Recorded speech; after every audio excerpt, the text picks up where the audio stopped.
To write the name for the acid HClO3, which is called chloric acid, we'll use this flowchart and we'll use a common ion table. We have three different elements here, H, Cl, and O. And with three elements, we're going to use this part of the flowchart. We have our H here, that tells us it's an acid. And then we have the ClO3 polyatomic ion.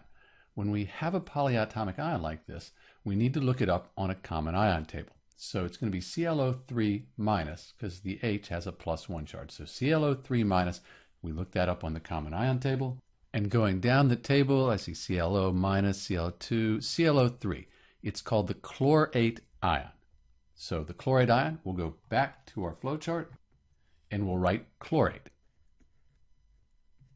We can see in the flowchart if it ends in ATE, we'll take the stem, that's the CHLOR, and replace the ATE with IC. So let's do that. Then we add acid, and we're done. The name for HClO3 is chloric acid. This is Dr. B, and thanks for watching.